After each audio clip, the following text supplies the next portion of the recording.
Greetings. I am Tom Earl. Welcome to the celebration. We know you could be anywhere doing anything with anyone, and yet you're here with us. So I appreciate that. Either you're really bored, or you're looking for something to multitask through, or you're just genuinely an awesome listener, and we appreciate that. Reminder, you're valued, you are appreciated, and you are loved. As you can see, I am not alone. I have an amazing guest. She goes by the name of Sadiya. What's up, Sadiya? Hey, what's up? How's it going? Good.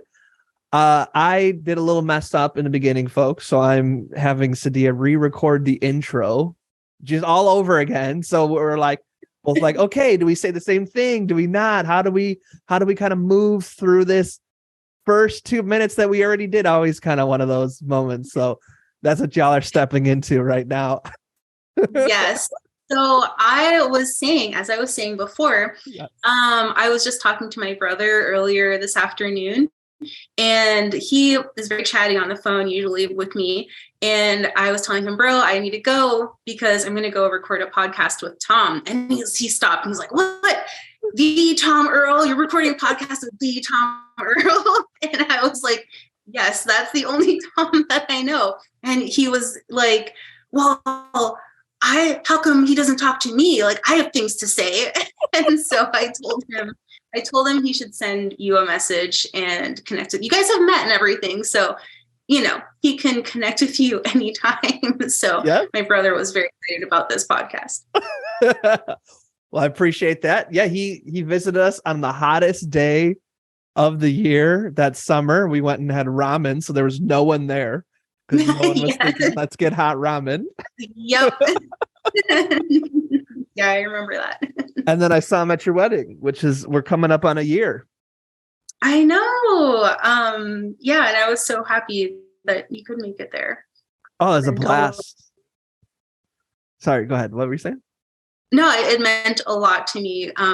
Yeah, my wedding was in DC, and you traveled all the way across the country to come hang out with us. So it was really good to see you. It was amazing. For one, I don't know the last time. That might have been the last time that I left the state by myself. Wow. Got to stay in a hotel by myself. Okay, that's always kind of nice, right? Airplane by myself. I was like, wow, Look at this. No, I don't have to have 3 million backup plans in case my daughter gets bored and decides to, so that was very interesting. So it was fun. It's kind of like a little getaway. Oh, good. That's so awesome. I also, I appreciate you being one of the guests that I can sit anywhere. I think I told you that before too, but sometimes with big weddings and big families, you are kind of thinking about who's going to get along with who. And then your parent might tell you, like, don't sit these two relatives together. And you are literally professional icebreaker amongst other things. So I was like, okay, we're going to figure you out last because you can go at any table and you'll be good to go, even though you didn't come with any plus ones. It was nice knowing that about you. Well, I appreciate that. It was a lovely table, great conversation. It was awesome. Good, vegan Haitian food. I know.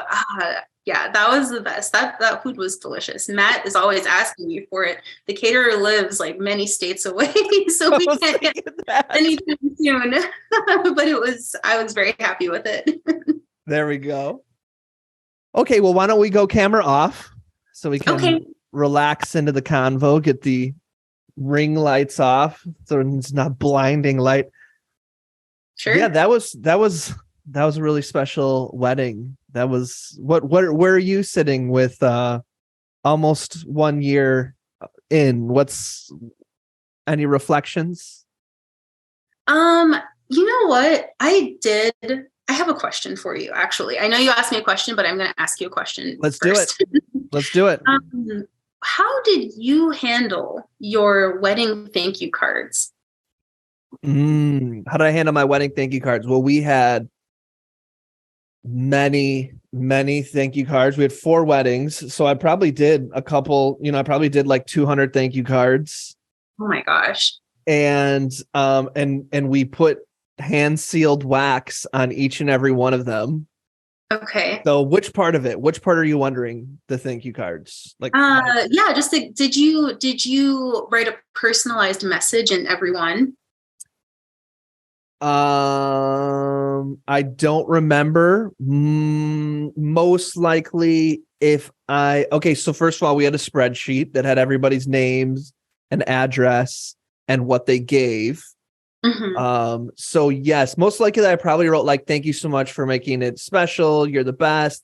And by the way, like I probably wrote one line that was personalized. Mm-hmm. Mm-hmm. And then maybe if the person came up and it was like, oh my God, I haven't seen you in a long time or something like that. But if I did, it was just one line was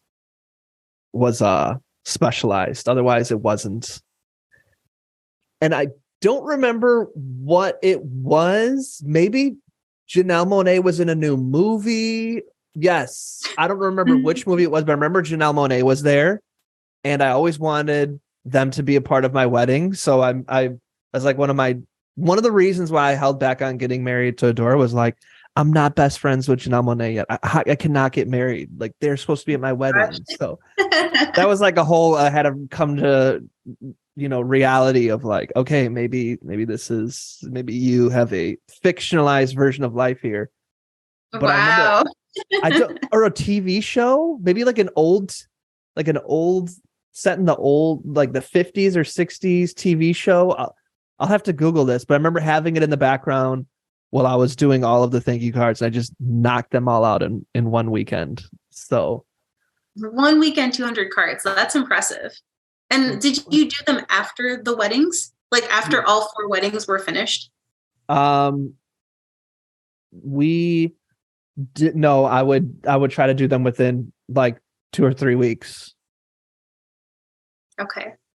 Now I was, I had been doing nonprofit fundraising for a decade at that point. So like writing thank you cards after events, that is like something that I had been doing for years. So I kind of had already that skill cultivated, if that makes sense. That does make sense. Thank you. That makes me feel slightly better. Okay, so you don't have your thank you cards done? Well, I just finished most of them. I don't know why, but writing the thank you cards was like the hardest part of getting married.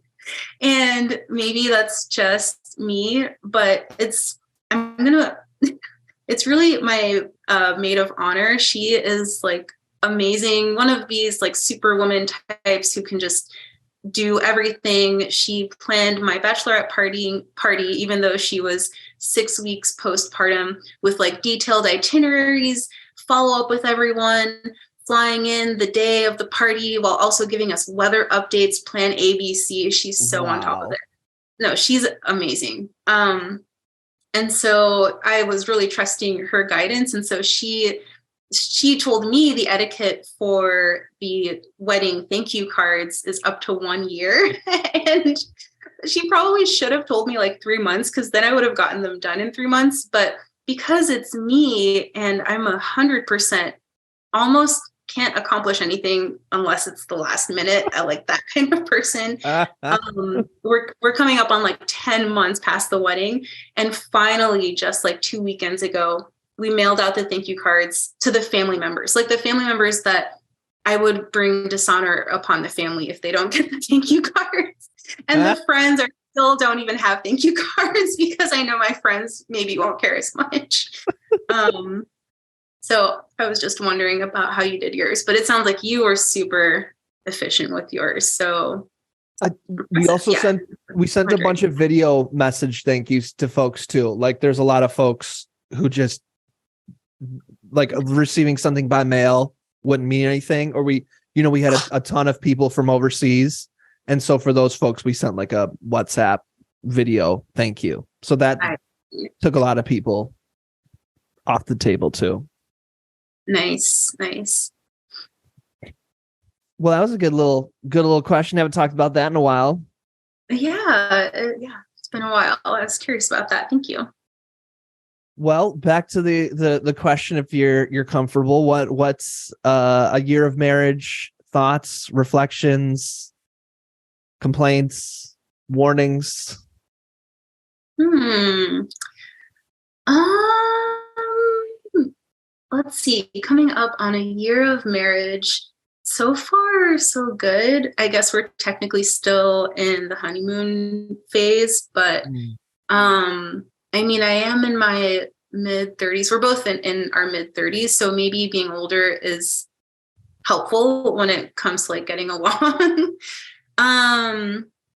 I would say this is kind of going back to the wedding, but it ties in my brain. I really enjoyed letting people be involved in the wedding and having a lot of family members involved. And I think that took a lot of stress out of the wedding planning, because, you know, if my mom really wants to like decorate the church and lay flowers out and choose the table decorations, that was totally fine with me, because then I had less things on my plate and less things to balance.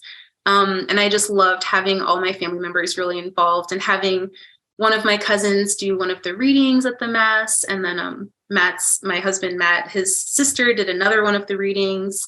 And then both of our moms decorated our wedding cake, which just came out as like an all white cake because it was a special vegan cake. So that was really fun.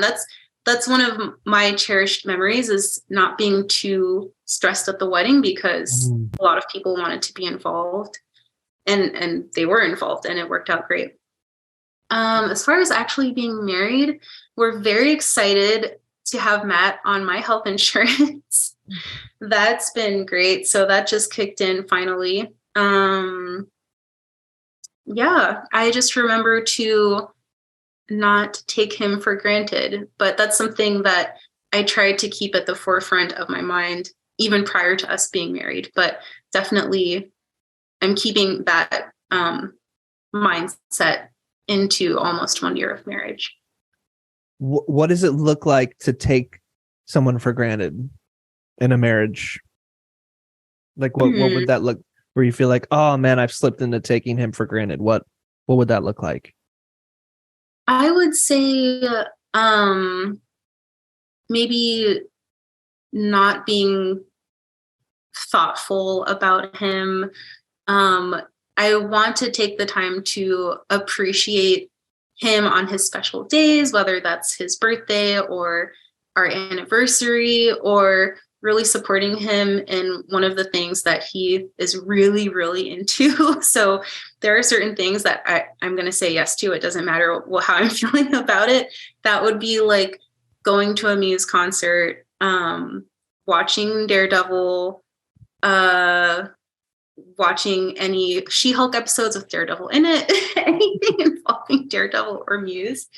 Yeah, I would support him by participating in that.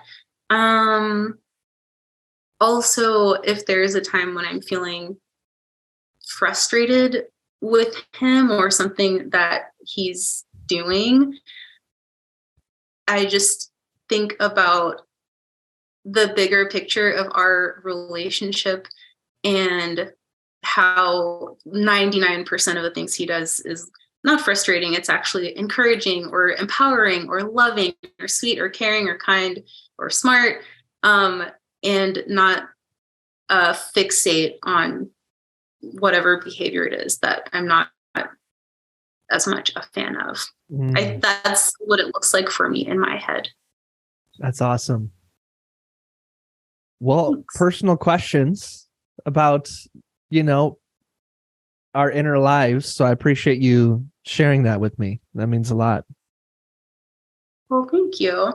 Can I ask you the same question? Because that was a really good question. What do you think it would look like to take your spouse for granted? I don't know if I can access that question directly. I think that some of the ways I can answer it around it is just, I realized the more members of family you add to a house, we have our daughter, and then there's almost always someone that's extended family that's living with us for long periods of time, anywhere from 6 weeks to 6 months to 9 months, so it's like a lot of moving parts in the house. And then, play dates and trying to meet the people who are involved in our kids' lives, and then making sure you have friendships that have nothing to do with your partner. And like, it can get to the point where, when it was just us, where it's like, oh, I know that if I took 10 extra minutes to be intentional, that it would mean the world to you. And it gets to a point where you literally just don't have the capacity to be intentional for even one extra minute. Like, it's just not there. Mm-hmm. And so, then when you debrief the day or the week, it's like, yeah, I totally know that this thing would have meant so much to you. And I just didn't have, there's no capacity. There's like no way, if we would have replayed that scenario a million times, it just wasn't there. So what do it's like, well, what do you do with that then? Where you're now at the place where there isn't the capacity on both ends to kind of like always go the extra mile in every scenario. Like, cumulatively, you can, but in a lot of instances you can't. And especially for me, who is my vice is perfectionism, it's like hard to not have that spiral to be like, oh my God, I totally, if I would have just taken 5 extra minutes, could have totally done that. But then it's like a loop. It's like, but I couldn't, there wasn't the time, because we both agree that in this scenario, it's our daughter that should have gotten those 5 extra minutes. And if I didn't give it to her, she would have demanded it, because she's so that can kind of be a tough loop of like, almost like each of us is going to be taken for granted in the micro moments of our life. So then how do we shift to like in the macro, making sure that we hold each other? And I really am starting to find that a big part of it becomes time. Like, you just have to schedule in moments in your week that become sacred, that like during this time is when, whether you're here or it's just me, like we'll either spend that time together, or I will think through like our interactions and how they can be better. And whenever that time comes up, there's always feels like there's something else that's more pressing, because with marriage, it's like mostly always in the not urgent, not important quadrant, when you have like urgent and important, because it's long game, so the long game almost always gets sacrificed for the short game. So then how do you just like get discipline to pouring into the long game? And it really takes saying no to a lot of things to keep that space open, to make sure that you're like carving out the time to reflect upon, I think, this question. I think the take for granted, I think more of like intentional, like how can I be intentional in the things that I do? Can I share one of the things that we do to carve out that time? I'd love that. Basically, Matt he sometimes has a little anxiety starting a new work week. And it'll kick up on a Sunday evening. Just overthinking what work is going to look like, how stressful it's going to be. And since that was happening, we actually implemented like a strategy, if you will, of having Monday movie nights, and every single Monday. So it's something to look forward to on a Monday, rather than only thinking about what is work going to look like on Monday and how am I going to feel tomorrow? Will it be overwhelming? And just that thought in itself is overwhelming. So we have Monday movie nights, and we take turns with who picks the movie every single Monday. And I'm proud to say that since we have started this about 3 years ago, neither of us has ever missed a Monday, and we make it high priority. Yeah, no matter what. So I think that's been really awesome for our relationship. That's so amazing. I love that so much. And that you keep it built in. That's so awesome. Thank you. There's this book / documentary called Fair Play. Have you heard of this book or documentary? I've heard of this. I've not read it, but I have heard of it. And one of the things that she talks about in there is invisible labor. Mm-hmm. So that's something we think through a lot, is like, like, let's say an invisible labor would be something like, maybe I go get the groceries and I go grocery shopping, but Adora is the one who's mentally keeping track of when we should go and what the items should be.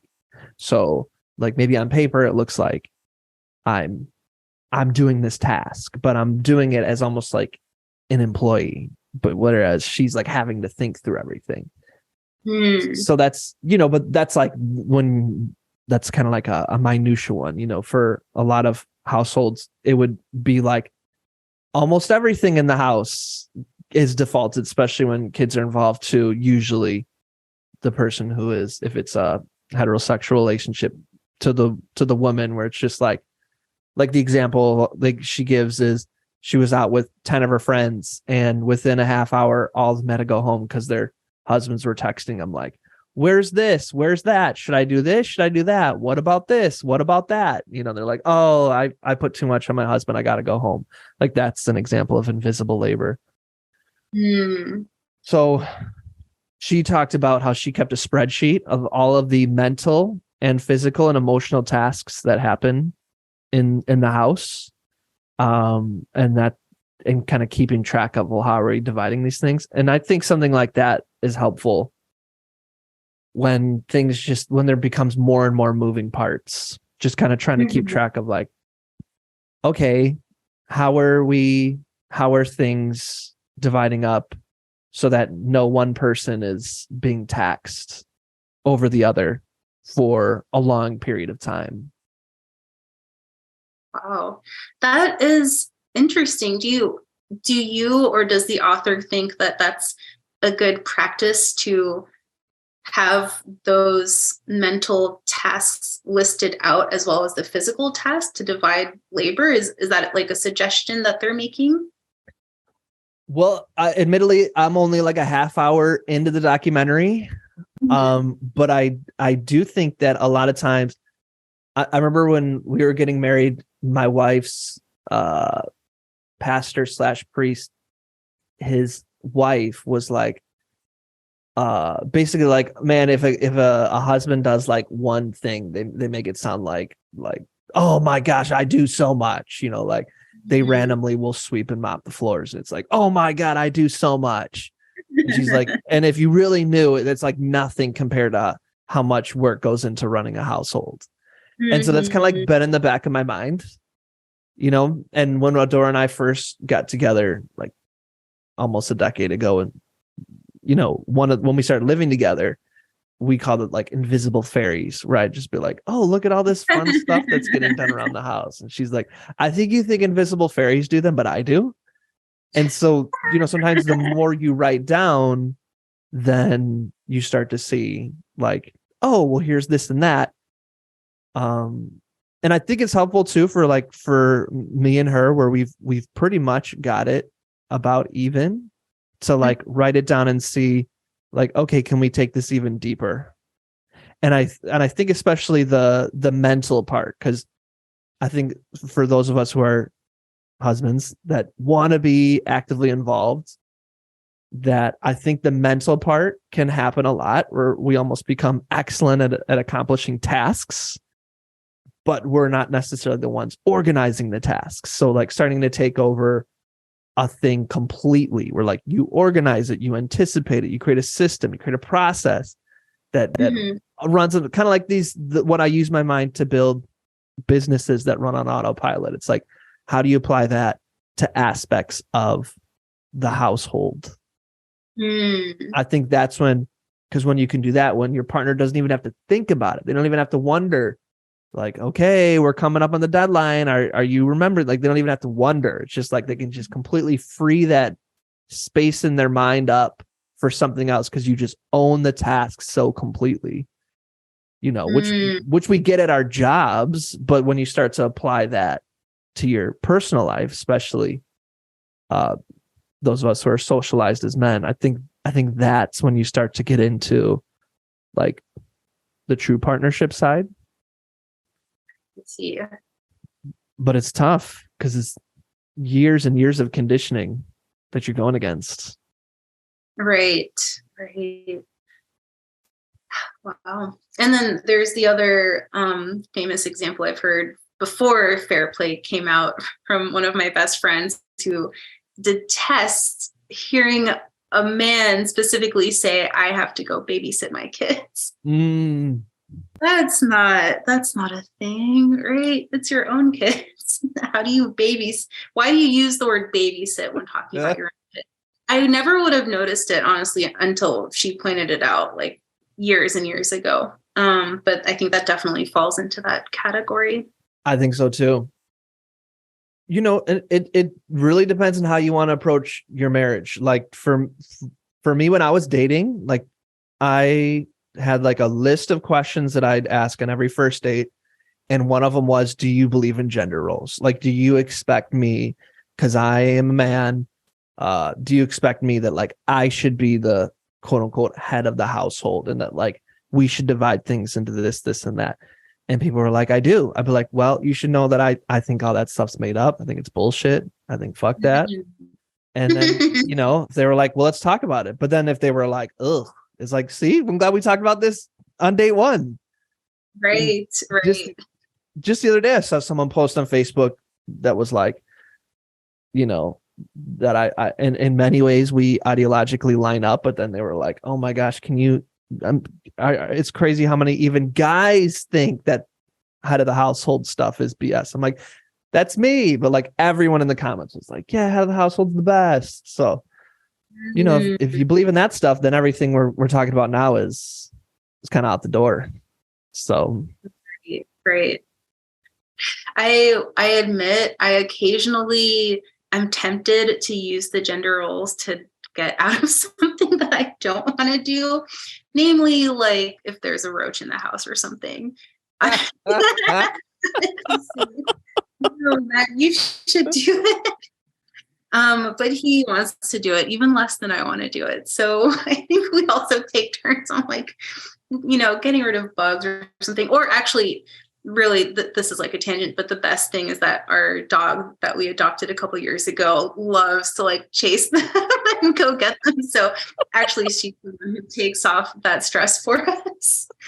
But yes, in general, gender roles are nonsense in general. I think one of the most consequential ones is when people assume that the man is going to be able to manage the money. Like even if, let's say the man, and we're talking, heterosexual relationships here. It's like this person is going to manage the money is just, to me, unfathomable. Like I remember I was doing a sales call with somebody and she was like, I'm in. I was like, dope. She's like, okay, let me go get the credit card. And then I hear all this like talking in the background. And she's like, let me call you back. So then she calls me back. She's like, so my partner finally came clean with me that we're $80,000 in debt. And I had no idea. What? I had no idea until I went to get the credit card to pay you. What? Like it's his role as the head of household to manage the money, and I had no idea. That's insane. It's very wild for me to hear because I definitely do not. I think having some independence and autonomy with money, no matter what gender you are, is so basic as like, as a person, as an American in a capitalist society, that's really hard for me to imagine, just completely handing over my finances to another person. But sorry, I totally forgot my train of thought where I was going with the rest of that. But in general, I totally agree with you that, yeah. Oh, I was just going to say that I didn't grow up that way either. That's not the example I saw from my parents. Like having only my dad take care of finances and my mom not being involved. Maybe some people grew up with that example and maybe that's why it was more expected. But, it seems very foreign to me on all levels. And I'm not judging. It's an uphill battle. So I'm not judging folks who are in that situation. But I am advising a rethinking of it for sure, if that's where you're at. For us, we more or less, our finances are very shared. I know some couples, everything's separated. There's nothing that's shared. So we try to be as collaborative as we can, but I do think that talking about money with your partner can be super vulnerable, especially for entrepreneurs, or for folks who maybe aren't making as much as they want to. Talking about those kind of things, I think that it can become like a secret because of shame, where it's like, oh, I don't want to bring this up. This is so hard. All I need is one more good month. And then I think it can just go on. And then the secret becomes so big that it's just like, oh, where do I start? Mm-hmm. And then you're almost like hoping that the person finds out, like any big secret like that can build up in a marriage. It can be tough. Mm-hmm. Mm-hmm. Yeah, I understand. It can be hard to talk about for some people. And I consider myself very lucky that I don't have that kind of money stress. And I think my household growing up was pretty balanced as far as how we view money and how we treat money. And I look at it as something that is really flowing. Sometimes it's coming in, sometimes it's going out, sometimes you're giving it away. Sometimes you have less, sometimes you have more. It's as long as you are making good decisions in your life to, keep yourself alive, there shouldn't be any shame around it. And I think that even extends to discussing salaries. I don't know if that's an extreme way of thinking, but I love, in general, people or organizations that are very transparent in how much they pay you or how much a person is making, just because I think it's good. It's data to collect, it's information. It's going to help me know, what should I be looking for if I want to apply for a similar position, and someone making more or less than me doesn't equate, their value, their worth, or anything like that. It's just money. Well, Sadiya, I think we're coming to the end of this episode 1 in this series that we're doing. Before we head out, and then we'll be back next week, is there anything else that's on your mind that you wanted to share, or you wanted a bookmark for us to talk about next week? I think that is it for me for this round. Thank you. Well, this was clearly our marriage and relationships episode in the series. So I hope y'all got something from this. Sadiya, would you like to plug your harp playing or anything like that? Or do you want to keep it mysterious where folks can find you? I mean, I've posted one harp video and I've had like 6 lessons, but if anyone wants to see that, or hang out with me, you can find me on Instagram at Sadiya Sassine. Wonderful. And for us, if you want to support the podcast or you want to join our community of awkward, vulnerable, and courageous storytellers, you can do that by going to tomearl.me/DCM invite. Sadiya, this is our closing ritual. What's your invitation? What would you like to invite people to do, to be, to consider, to think about, to evolve into, to question? What is your invitation? I would say, reflecting on this discussion that we just had, I invite you to consider the ways that you can be intentional with your relationships and not take your relationships for granted. That's awesome. I will add on to that invitation, especially as you get older, especially your friendships. I find as I've gotten older and as I've intentionally wanted to place more time and energy into my friendships, it's very hard to find other adults who have friendship as a value. So Amen. Really think through, especially the more your family life takes up. It can be, I especially notice for guys that it can be very much, well, now I am married and I have a kid. That's all my friendships are going to fall off, and it's just going to be these people. And I think it's just, there's so much you can get from your friendships that you can then pour into your relationships, your family. And I also think it's dangerous to expect your partner to be everything, to be your best friend and your spouse and this and that. I think we have to be poured into for more than just the person that we're in a long-term relationship with. And if I may add in, you may. You asked me if I wanted to bookmark anything for next time. Mm-hmm. Since you brought up friendships, I am kind of interested. I have another question for you coming up about friendships and about gifts. Okay, let's write it down. Question about friendship and gifts. And I have a question written down about being weird. So all right.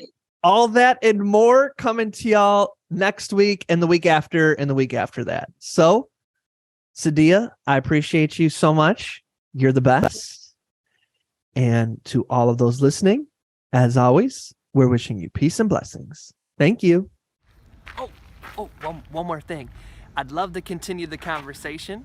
Feel free to join me at tomearl.com/join. Subscribe below, or let's connect on social media. Tom Earl Artist. Thanks again for watching.